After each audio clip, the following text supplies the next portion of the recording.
Let's talk about the World War III news. So what we have here is Joe Biden making a statement yesterday about the incident between the Philippines and China, and pretty much saying that he stands with the Philippines in a war against China. And this is because we have a defense treaty with the Philippines. I'm going to show y'all Biden's statement, and then after Biden's statement, I'm going to show y'all what China said right back at him. The road, including freedom of navigation. Just this past week, the PRC vessels acted dangerously and unlawfully as our Philippine friends conducted a routine resupply mission within their own exclusive economic zone in the South China Sea. I want to be clear. I want to be very clear. The United States defense commitment to the Philippines is ironclad. The United States defense agreement with the Philippines is ironclad. Any attack on the Filipino aircraft vessels or armed forces will invoke our mutual defense treaty with the Philippines. So that would be a war with China just after you announced the Hamas and Russia situation too, that we just stand up against them. And we already got a reason for war with North Korea, Iran, and Belarus, all those that's helping Russia with the war in Ukraine. But anyways, what was China's response? China says that the United States does not have the right to get involved in territorial disputes between Beijing and Manila. The Chinese Foreign Ministry responding to U.S. President Joe Biden's warning that any attack on the Philippine armed forces would trigger an American military response. 美国不是南海问题的当事方，无权介入中国和菲律宾两国之间的问题。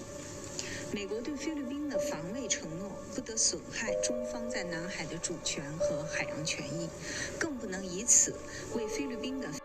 Yeah, China straight telling the United States this is none of your business, bro. Right after China started ramming Filipino boats that are trying to resupply troops that's at Thomas Shoal.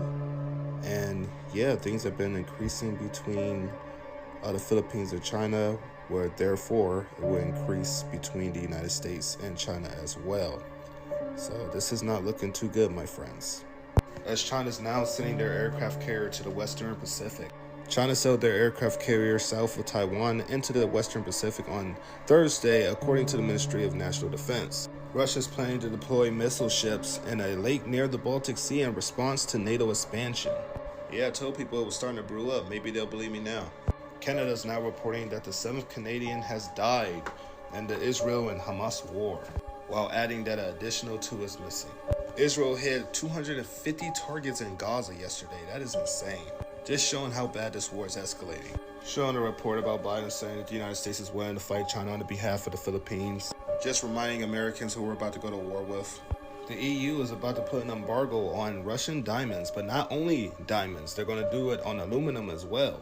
And I know the United States just ordered an immediate halt to some AI chips exports to China, which is coming from NVIDIA.